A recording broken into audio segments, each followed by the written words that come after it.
Scene 2, take 1, roll 1. Action. Assalamualaikum warahmatullahi wabarakatuh. Guys, what's up kepada semua viewer Pita Production pada pagi ini. So, pagi ini saya nak ceritakan sikit tentang, mungkin ada yang bertanya, apa sebenarnya jawatan pembantu pustakawan ni?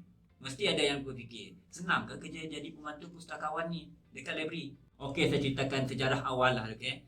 Jawatan untuk pembantu pustakawan, okey. Kalau hendak diceritakan sejarah dia ni, jawatan pembantu perpustakaan ni awalnya jawatan ni dikenali sebagai pelayan perpustakaan. So selepas tu perubahan untuk jawatan ni, nama dia bertukar pula daripada penyemak perpustakaan. Okey, daripada pelayan tu kita kepada penyemak perpustakaan. Daripada penyemak perpustakaan berlaku pula revolusi daripada penyemak tu kepada pembantu perpustakaan. Okey. So sekarang ni kita dah ada 3 generasi untuk pembantu perpustakaan. So sekarang ni dalam tahun 2000 ni berubah pula daripada pembantu perpustakaan kepada pembantu pustakawan. So itulah sejarah awal nama untuk jawatan pembantu pustakawan. Kalau nak diikutkan pada zaman sekarang ni, kita ada 6 unit yang terdapat di dalam perpustakaan, iaitu unit perancangan strategi kualiti dan pentadbiran kualiti. Nombor 2 pula unit perancangan dan pembangunan perpustakaan. Lepas tu kita ada unit perkhidmatan perpustakaan, kita ada unit perpustakaan digital, kita ada unit korporat dan satu lagi apa? Unit arkib. Secara ringkasnya, tugasan utama bagi jawatan pembantu pustakawan ni adalah membantu mengendali dan menyedia pendokumentasi bahan perpustakaan, membantu mengendali dan menyedia kerja kewangan perpustakaan, membantu mengendali dan menyedia sumber maklumat dan diperlukan oleh pengguna, membantu mengendali dan menyedia penggunaan aplikasi ICT, membantu mengendali dan juga menyedia promosi perkhidmatan perpustakaan, menyedia susun atur bahan perpustakaan, menyedia perkhidmatan sirkulasi dan rujukan, menyedia dan urusan proses bahan perpustakaan, dan juga menyedia statistik perpustakaan. So, ini adalah contoh-contoh tugasan utama lah yang perlu dilakukan oleh seorang pembantu pustakawan ataupun kerja harian mereka. Kalau dulu pembantu pustakawan ni kerja dia lebih kepada manual. Maksud saya lebih kepada manual ni adalah setiap kerja yang dilakukan adalah dengan manual. Lebih kurang macam kita menulis lah, kita rekod, kita tulis, kita simpan semua bahan tu secara manual.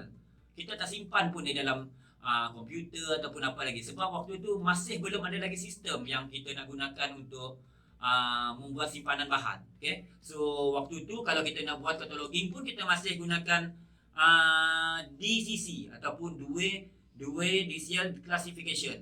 Okay? Lepas tu berbanding dengan sekarang ni, kita dah gunakan LCC ataupun Library of Congress Classification. Okay?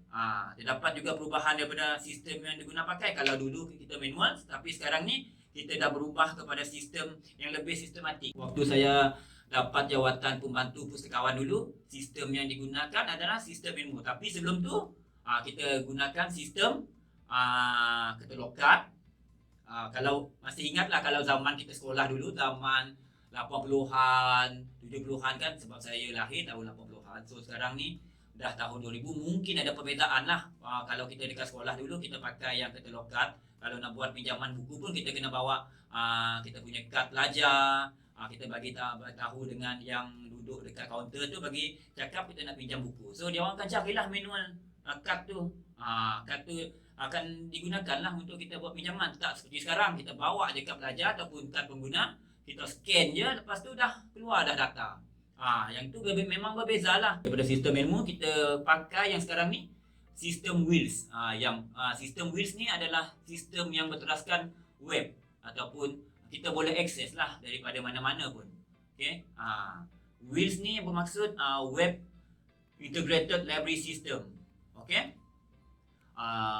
Sistem Wheels ni sekarang ni semua pembantu pustakawan menggunakannya untuk kerja harian, untuk menyimpan bahan, untuk membuat pembelian untuk kaunter, untuk pembayaran. Kebanyakannya memang menggunakan sistem Wheels. Kita bercerita pula tentang kriteria. Apakah kriteria bagi seorang pembantu pustakawan? Mesti semua tanya, apa kriteria sebagai seorang pembantu pustakawan? Kalau bagi pendapat saya lah, kriteria yang perlu ada pada seorang pembantu pustakawan adalah dia mesti fleksibel.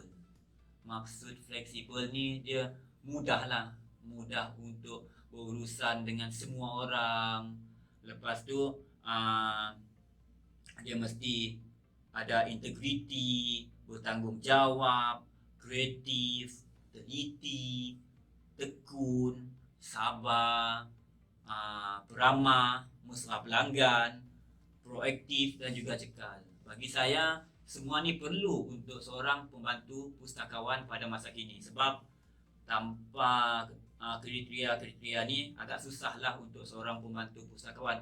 Kalaulah kita letakkan seorang yang kurang sabar, contohnya yang kurang sabar duduk dekat depan kaunter tu, lepas tu datang pula orang nak buat pinjaman buku, contohlah walaupun orang datang tu, bang kenapa ni anak saya ni tak ada buat pinjaman buku tapi ada.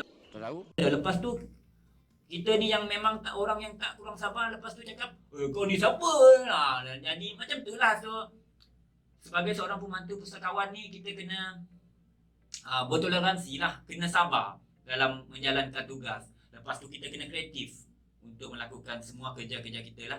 Contohnya macam saya sekarang ni lah, saya ni bukan yang pandai sangat pun nak jadi YouTuber ni, tapi saya kena cuba jugalah. Pembantu pustakawan sekarang ni perlu lebih kreatif lah, kalau dibandingkan dengan dulu. Pandangan saya lah tentang adakah tugas sebagai pembantu pustakawan ni, kalau dibandingkan dengan dahulu dan sekarang, adakah lebih mencabar yang dahulu ataupun sekarang. Okay.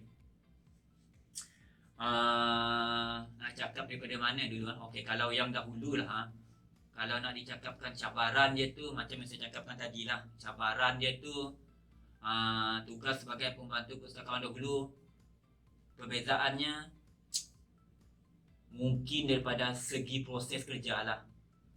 Daripada segi proses kerja, kalau dahulu proses kerja dia tu lebih kepada manual. Okey, lebih kepada manual. Tapi kalau sekarang ni dia lebih kepada sistem ataupun mengikut peredaran zaman lah, selarilah dengan perubahan zaman, zaman teknologi sekarang ni. Manual ni mereka kena pandai buat menaip ataupun menggunakan typewriter, bukan aslan typewriter. Yang ni typewriter, kena pandai menaip. Kalau tak silap saya lah, untuk menjadi seorang kerani, mereka kena pandai menaip ataupun ada kursus ataupun ujian latihan untuk trainkas.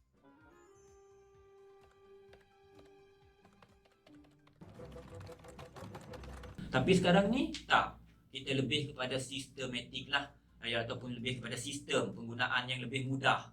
Sebab apa? Orang dahulu dia dah buat dah dulu database ataupun segala maklumat tu dia orang dah simpan. Lepas tu kita just migrate data-data dia tu masuk ke dalam sistem, lepas tu dah boleh digunakan.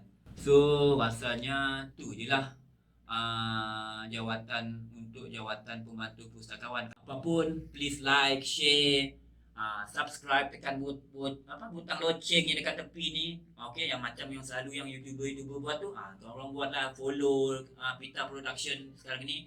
Boleh juga like kita di laman sesawang, iaitu di Facebook. Pita pun ada juga Facebook, ada juga Instagram, TikTok, Twitter.